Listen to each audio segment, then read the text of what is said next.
Unit number 4 आज से start कर रहे हैं। ओके, तो यूनिट नंबर 4 में real time operating system concept हम लर्न करने जा रहे हैं। तो real time operating systems concepts में आपको कुछ इस पॉइंट्स को यहाँ लर्न करना रहेगा। Okay, see I am telling you one by one. Architecture of the kernel है, टास्क शेड्यूलर है, इंटरप्ट सर्विस रूटीन है, semaphore, mailbox, message queue, pipes, events, timers, memory management unit. Okay, तो इसके साथ साथ हम यहाँ पर आरटास सर्विसेज में यहाँ कॉन्ट्रास्टिंग करेंगे कि जनरल आरटास और ऑर्डिनरी ट्रेडिशनल ऑपरेटिंग सिस्टम्स में क्या फर्क आता है। तो ये सारी बातें मैं यहाँ पर आपको डिटेल में दे रहा हूँ वन बाय वन करके। सिमिलरली हम एक आरटास यहाँ पर लर्न करेंगे। उस आरटास का नाम रहेगा माइक्रोसी 2 आरटास। ओके, इसका बेसिक इंट्रोडक्शन क्या रहेगा, इसमें कर्नल का स्ट्रक्चर कैसा रहेगा, सिंक्रोनाइजेशंस कैसे कैरी आउट कर सकते हो with in the functions, okay, with in the task, okay, inter task communications क्या रहेगा, मेमोरी मैनेजमेंट यूनिट क्या रहेगा, देन पोर्टिंग ऑफ आरटास कैसे रहेगा। ओके, ये सारी बातें अपन यहाँ पर डिटेल में एक एक करके लर्न करेंगे।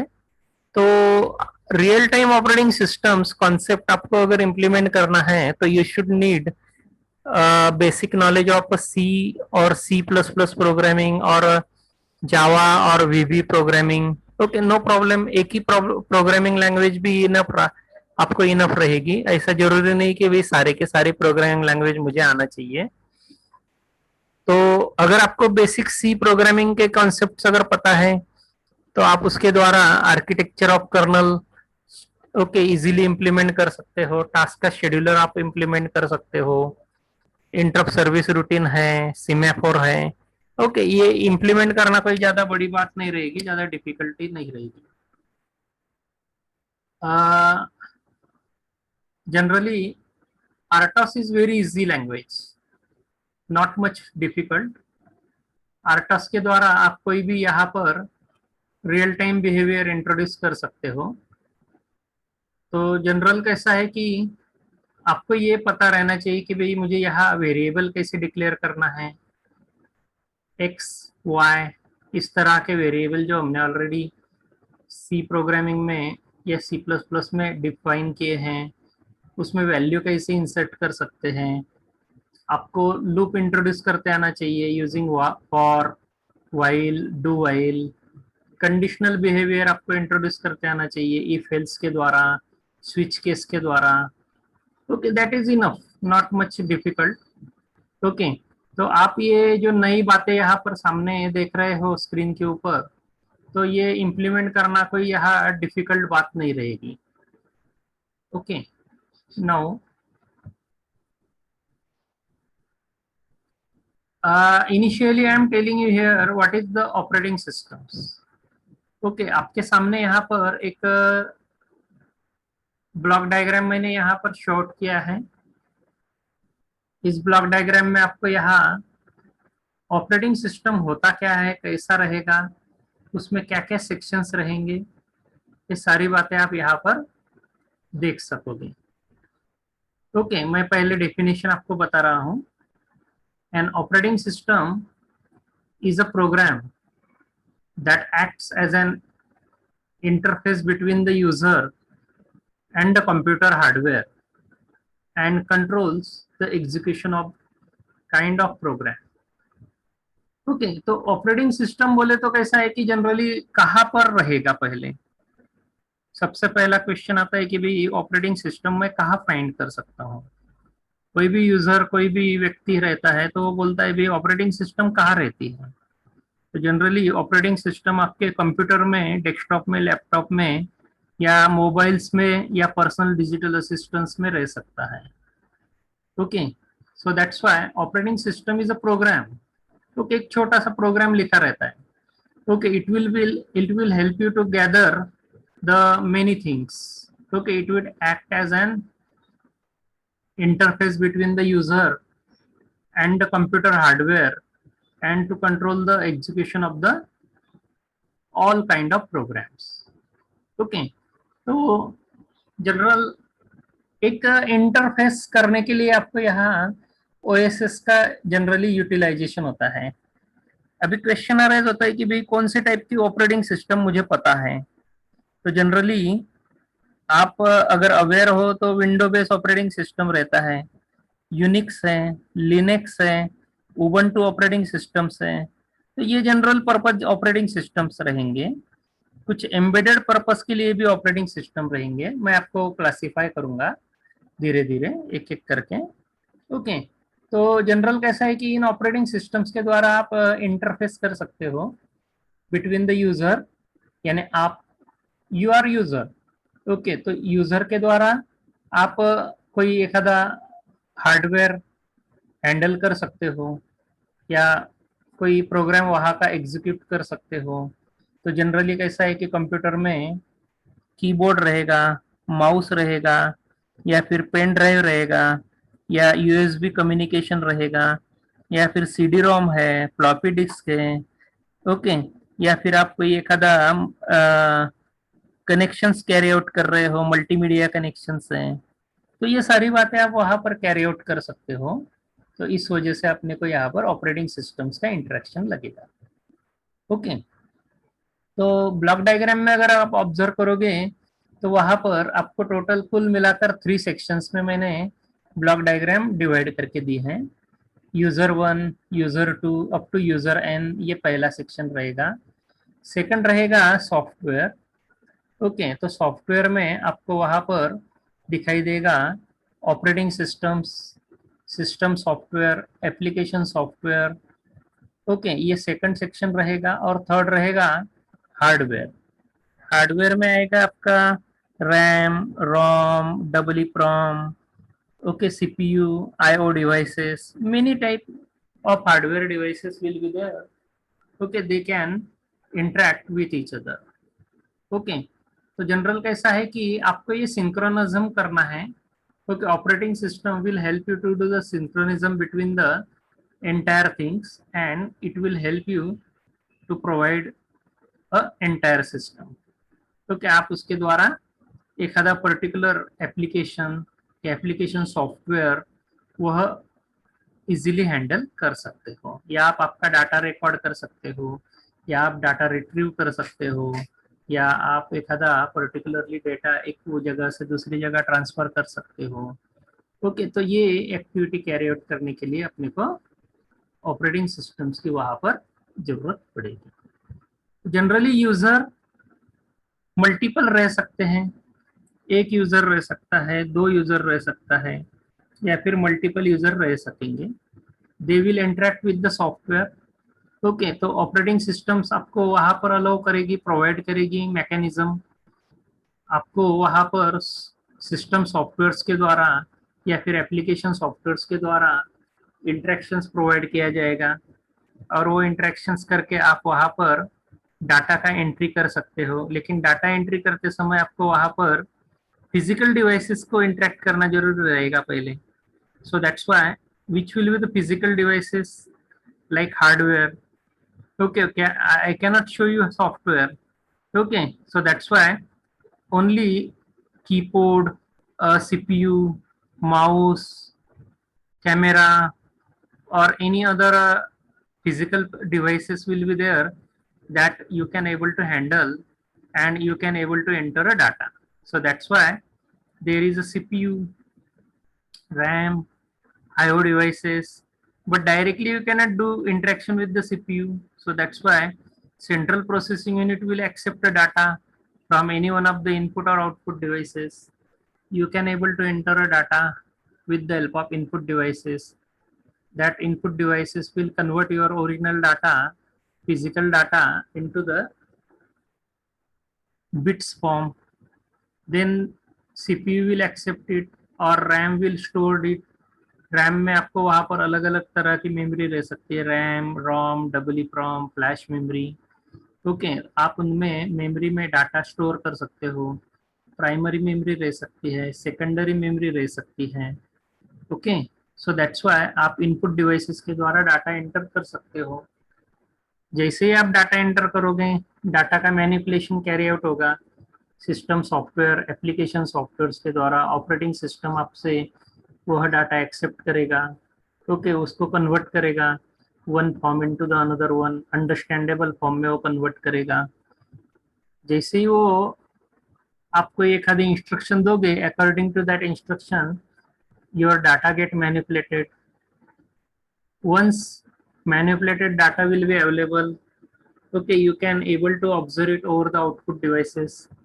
फिर से वह डाटा मेमोरी में स्टोर्ड रहेगा। डाटा जो मेमोरी में स्टोर्ड रहेगा वो आउटपुट डिवाइसेस में आइदर स्पीकर, एखादा अलार्म या इंडिकेटर या फिर एलसीडी स्क्रीन के ऊपर वो डिस्प्ले हो सकेगा। तो जनरली ये पर्पज रहेगा वहां पर ऑपरेटिंग सिस्टम्स का। ओके, सेकेंडली यहाँ पर एप्लीकेशन सॉफ्टवेयर और सिस्टम सॉफ्टवेयर रहते हैं। तो ऑलरेडी आपने शायद एप्लीकेशन सॉफ्टवेयर नाम सुना होगा। एप्लीकेशन में जनरली एप्लीकेशन ओरिएंटेड सॉफ्टवेयर रहते हैं। जैसे हम एटीएम मशीन्स में जाते हैं, वहां पर हम पैसा विड्रॉ करते हैं, या फिर पेट्रोल पंप है, पेट्रोल पंप में बूथ, वहां पर पेट्रोल आपको वहां पर डिस्पेंस करना रहता है। सो दैट्स वाई वहाँ 100 रुपीज का या 200 रुपीज का आप पेट्रोल परचेस कर सकते हो। वह पर्टिकुलर ऑपरेटर आपको उतना पर्टिकुलर पेट्रोल आपके गाड़ी में ड्रॉप करा देता है। ओके, तो एप्लीकेशन सॉफ्टवेयर वहाँ पर बहुत सारे, आप चॉकलेट वेंडिंग मशीन है, टिकट वेंडिंग मशीन है, इस तरह के एप्लीकेशन सॉफ्टवेयर भी एज ए एग्जाम्पल के तौर पर ले सकते हो। बैंकिंग सॉफ्टवेयर से, बैंकिंग में आप जैसे ही पैसा विड्रॉ करते हो या सेव करते हो तो उस हिसाब से आपको वहाँ पर एप्लीकेशन सॉफ्टवेयर वहाँ मिल सकते हैं। सिमिलरली सिस्टम सॉफ्टवेयर भी रहते हैं। सिस्टम सॉफ्टवेयर के द्वारा आप वहाँ पर पर्टिकुलरली सिस्टम्स को हैंडल कर सकते हो। जैसा सी है, सी प्लस प्लस है, वीबी है, ओरेकल है, जावा है, इनके द्वारा आप वहाँ पर सिस्टम सॉफ्टवेयर में प्रोग्रामिंग कैरी आउट कर सकते हो। और ये इंट्रैक्शन जो हो रहा है हार्डवेयर और सॉफ्टवेयर में, तो ये इंट्रैक्शंस कैरी आउट करने के लिए अपने को सिस्टम सॉफ्टवेयर की वहां पर जरूरत पड़ती है। ओके, नाउ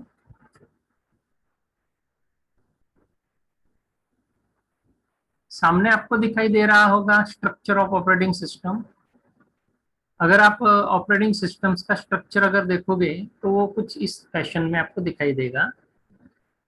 सेंटर में हार्डवेयर रहेगा, उसके अबव रहेगा सॉफ्टवेयर, उसको कहा जाता है operating systems, then system programs, then applications program. तो ये लेयर्स के फॉर्म में वहां पर अवेलेबल रहता है। ओके, तो at the center there is hardware. Okay, hardware के ऊपर सॉफ्टवेयर सुपर इम्पोज होता है। तो जनरली कैसा है कि अगर हार्डवेयर फिजिकली वहां नहीं अवेलेबल रहेगा तो वहाँ सॉफ्टवेयर या ऑपरेटिंग सिस्टम्स वहां पर कुछ नहीं कर पाएगा। So that's why operating systems will be there. Because of that synchronism you will get an execution of system program। Okay, तो उसके ऊपर आप सिस्टम के प्रोग्राम वहां पर इंस्टॉल कर सकते हो, लाइक सी, सी प्लस प्लस, ये जो है वो सिस्टम्स के प्रोग्राम्स रहेंगे। या फिर आपको एक आधा ड्राइवर इंस्टॉल कर रहे हो, फ्लॉपी डिस्क ड्राइवर है, सीडी रोम ड्राइवर है, या फिर जॉयस्टिक है, या फिर मल्टीमीडिया है। ओके, ये सारे सिस्टम के प्रोग्राम्स वहां पर अवेलेबल रहेंगे।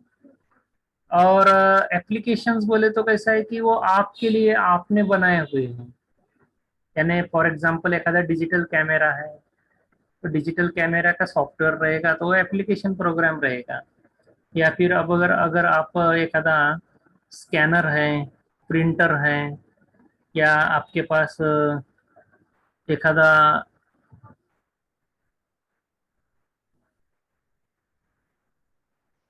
माउस है, या फिर कैमरा है सिंपल सा, तो सॉफ्ट ये जो हार्डवेयर है, जो हार्डवेयर आप आपके कंप्यूटर के साथ, ऑपरेटिंग सिस्टम के साथ इंटरफेस करते हो, तो ऐसी सिचुएशंस में आपको वहां पर इन एप्लीकेशंस प्रोग्राम्स की वहां पर इंस्टॉलेशन की जरूरत पड़ती है।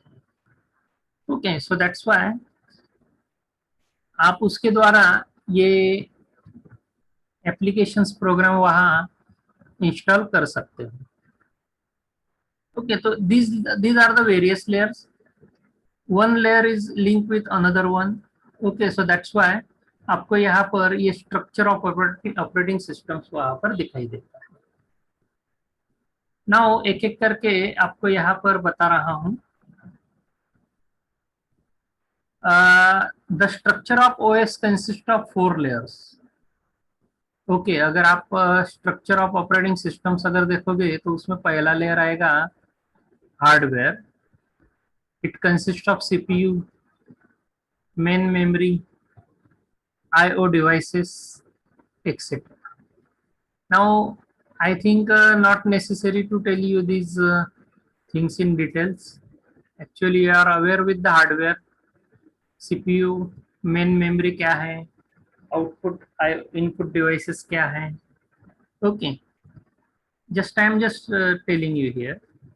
Second is a software operating system. Software include process management routine, memory management routine, IO control routine, file management routine. Okay, तो जनरल अगर आप कोई एक आधी सॉफ्टवेयर की बात करोगे या ऑपरेटिंग सिस्टम्स की बात करते हो तो सॉफ्टवेयर में जनरली ये प्रोसेसेस वहां पर, ये रूटीन्स वहां पर प्रेजेंट रहती है। ओके, क्योंकि इनके द्वारा ही आपको वहाँ बहुत सारी जो सॉफ्टवेयर रिलेटेड या ऑपरेटिंग सिस्टम रिलेटेड एक्टिविटी है वो कैरी आउट करके मिलती है। Okay, so that's why process management routine वहां पर अवेलेबल रहेगी। I will give you elaboration one by one. Then memory management routine वहां पर प्रेजेंट रहेगी। देन आईओ कंट्रोल रूटीन वहां है। फाइल मैनेजमेंट रूटीन प्रेजेंट रहेगा। ओके, देखते हैं एक एक करके। हाँ, देन सिस्टम प्रोग्राम वहां अवेलेबल रहेगा। सिस्टम प्रोग्राम में आपको वहां अलग अलग लेयर अवेलेबल रहेंगे। कंपाइलर रहेगा, असेंबलर रहेगा, लिंकर रहेगा, लोडर रहेगा। ओके, इमुलेटर रहेंगे, सिमुलेटर रहेंगे। ओके, तो these are the systems programs are available with your operating systems. Then applications program है, it will be depend on the user needs. Okay, तो generally applications programme आपको example के तौर पर दिए हैं दो, रेलवे रिजर्वेशन या फिर बैंक डाटाबेस मैनेजमेंट सिस्टम्स। तो ये इस तरह के आपको वहां पर एप्लीकेशन सॉफ्टवेयर या एप्लीकेशन प्रोग्राम वहां पर डिपेंडेंट रहेंगे। ये यूजर के द्वारा हैंडल किए जाते हैं और ये एप्लीकेशन प्रोग्राम लास्ट लेयर में प्रेजेंट रहते हैं। ओके, उसके बिफोर सिस्टम प्रोग्राम प्रेजेंट रहते हैं, उसके बिफोर सॉफ्टवेयर यानी ऑपरेटिंग सिस्टम प्रेजेंट रहता है। और सेंटर में हार्डवेयर हार्डवेयर प्रेजेंट है।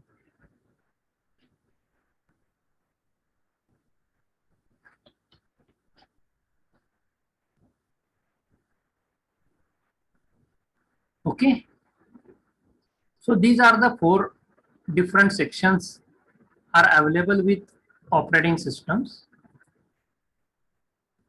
अभी एक एक करके मैं यहाँ पर आपको ऑपरेटिंग सिस्टम्स के गोल और फंक्शंस यहाँ पर बताते जा रहा हूँ। Okay, when you talk about the operating system then it has some functions. These following functions are important whenever you are going to understand the operating systems. Okay, तो कितने सारे गोल्स या फंक्शन ऑपरेटिंग सिस्टम्स में present रहते हैं। पहला होता है एग्जीक्यूट यूजर प्रोग्राम। सबसे पहला काम रहता है how to execute the program, user program. Okay, because whenever any system will be handled, by the user, then first task of the operating system is execute user program and make solving user's problem easier. Okay तो जो type का problem user provide करेगा, okay, accordingly operating system should able to handle the problem arise by the user. Okay, user एखादी key भी hit कर सकता है तो वो भी एखादा प्रॉब्लम है. यूजर माउस का कर्सर का मूवमेंट भी कैरी आउट कर सकता है. It is also one of the problem.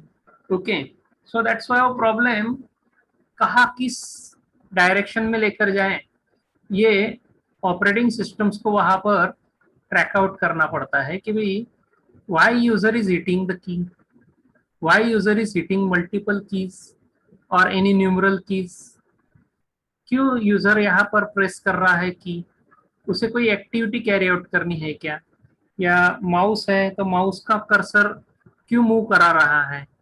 So that's why these are the various problems. Okay, and with the graphical user interface software, these problems are get accepted by the operating systems. Then second point will come here is make the computer system convenient to use.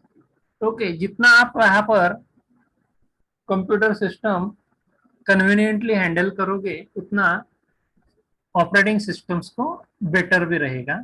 यानी user को properly command भी देना है और command देने के बाद operating systems को उसे प्रॉपरली रिस्पॉन्स भी करना है. So that's why make the computer system convenient to use. Then third is use the computer hardware in a efficient manner. Okay, तो कंप्यूटर हार्डवेयर एक इफिशिएंटली अगर हैंडल किया गया है तो वहां पर जो डाटा का मूवमेंट है between the user and the computer will be good. Otherwise, whatever the user want to say, computer will not able to understand, or computer get confused what the user want to what the direction given by the user. तो ये सारी बातें वहाँ introduce ना हो, इस वजह से use the computer hardware in an efficient manner. Then memory management is there. Memory management is one of the important aspects in the operating systems. Memory फिलहाल टेम्पररी हो सकती है, परमानेंट हो सकती है. ओके, तो टेम्पररी और परमानेंट मेमोरी में वहां पर डाटा का स्टोरेज वहां पर रहेगा. Most of the cases computer execute करेगा कोई program and according to user have to enter data, or most of the cases user want to pass some kind of data and that operating system would like to preserve it for the directions or commands point of view. Okay, तो इस वजह से memory management वहाँ important aspect consider किया जाएगा. Okay, so memory management is one of the important issue in handling the operating systems. Then device management is there. अभी अगर आप कंप्यूटर सिस्टम्स में सीपीयू से अगर कोई एक्टिविटी कैरी आउट करा रहे हो तो वो डिवाइस मैनेजमेंट है. It is a device management activity. So that's why वो कैमरा हो सकता है या स्कैनर हो सकता है या एखादा पर्सनल डिजिटल असिस्ट, एखादा पर्टिकुलरली सीपीयू का कोई कंपोनेंट हो सकता है, फ्लॉपी डिस्क ड्राइव है या कोई है, तो उसे भी प्रॉपरली हैंडल करते आना चाहिए. So that's why device management is one of the important aspects. Then file management is there. Okay, आप पर्टिकुलरली डाटा पास कर रहे हो, सो दैट्स व्हाई वह डाटा फाइल में प्रिजर्व करना है या फोल्डर में प्रिजर्व करना है, it will be depends. Okay, तो वो प्रॉपरली वहां पर फाइल में स्टोर होना चाहिए या एखादा पर्टिकुलर डाटा शीट्स में वो स्टोर होना चाहिए, या टेक्स्ट फाइल में रहेगा या ऑडियो फाइल में रहेगा या वीडियो फाइल में रहेगा. It will be depend. So that's why the file management concept will be needed. Then security is one of the issue. Okay, whenever you are going to pass your data, it should be held by the operating system very securely. ऐसा ना हो कि आपका data वहां पर corrupt हो जाए, problem हो जाए. Okay, so that's why security is one of the important issue considered in the file management as well as operating systems. Then you should have control over the system performance. Okay, आपने वहां पर user जो है, user या systems ने वहां पर performance properly देना चाहिए. So that's why control the control over the performance. Then job accounting is there, then error detecting aids is there, and lastly coordinating between the software and the users is also one of the important tasks. Okay, तो इतने सारे यहाँ पर task यहाँ present रह सकते हैं. तो पहले लेक्चर में मैं यहाँ पर इतना आपको एंड अप करा रहा हूँ. ओके, सो नेक्स्ट लेक्चर में हम सुनेंगे और कुछ ज्यादा डिटेल्स में जानकारी. राइट.